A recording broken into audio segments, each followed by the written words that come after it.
Hi guys, welcome to Anu vlogs. ఈరోజు vlog ఏంటంటే mushroom fried rice.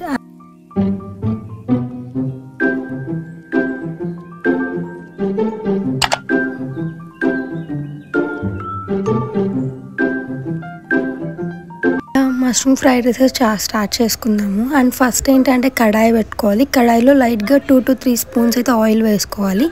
And oil వేసుకున్న తర్వాత అండ్ మనం కట్ చేసుకుని క్లీన్ చేసుకొని పెట్టుకున్న మష్రూమ్స్ అన్నిటినీ కొంచెం వేయించుకోవాలన్నమాట. ఎందుకు వేయించుకోవాలి అంటే బంక అనేది ఉండిద్ది కదా, సో అందుకని మనమైతే మష్రూమ్ని ఆయిల్లో ఒక 10 minutes లో ఫ్లేమ్లో అయితే ఫ్రై చేసుకోవాలన్నమాట. అండ్ బాగా ఫ్రై చేసుకున్న తర్వాత మష్రూమ్స్ అనేవి బాగా ఫ్రై అయిన తర్వాత ఒక బౌల్లోకి తీసుకోవాలి.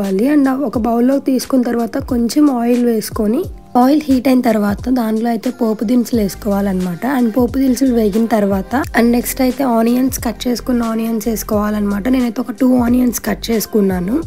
అండ్ ఇవైతే బాగా ఫ్రై అవ్వాలి. అండ్ బాగా లైట్ బ్రౌనిష్ కలర్ వచ్చేంత వరకు నేనైతే ఫ్రై చేసుకున్నాను అనమాట ఈ ఆనియన్స్ బాగా ఫ్రై అయిన తర్వాత అండ్ 2 chilies అయితే కట్ చేసుకొని వేసుకున్నాను. అండ్ నెక్స్ట్ అయితే కరివేపాకు అండ్ నెక్స్ట్ బాగా మిక్స్ చేసుకున్నాను అనమాట. ఆనియన్స్ కానీ పచ్చిమిర్చి కానీ అంతా ఫ్రై అయిన తర్వాత 2 స్పూన్స్ అయితే అల్లం వెల్లుల్లి పేస్ట్ వేసుకున్నా. అండ్ అల్లం వెల్లుల్లి పేస్ట్ అనేది హై ఫ్లేమ్లో పెట్టుకోవాలి. పచ్చి స్మెల్ అనేది పోయేంత వరకు మనం ఫ్రై చేసుకుంటూ ఉండాలి అనమాట. అండ్ బాగా ఫ్రై అయిన తర్వాత ఈ ఆనియన్స్ కానీ అల్లం వెల్లుల్లి పేస్ట్ అంతా నేను ఒక 1.5 స్పూన్ అయితే గరం మసాలా వేసుకున్నాను.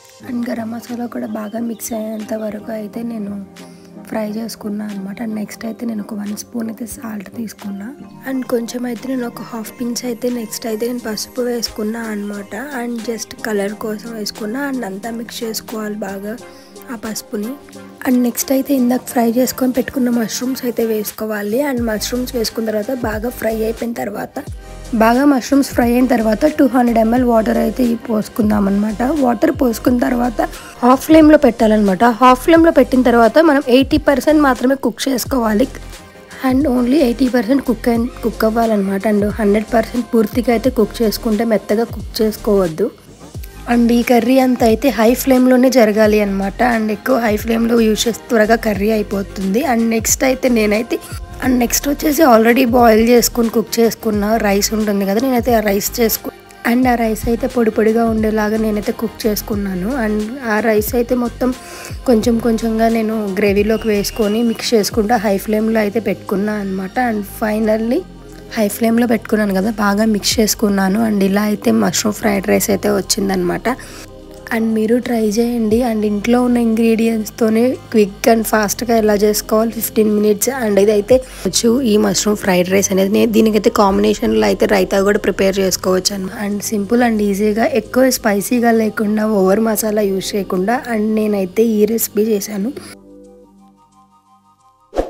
That's it vlog guys. Thank you for watching and subscribe my channel. And ఎవరైతే ఫస్ట్ టైం నా ఛానల్ చూస్తున్నారో మీకు నచ్చినట్టయితే సబ్స్క్రైబ్ చేయండి.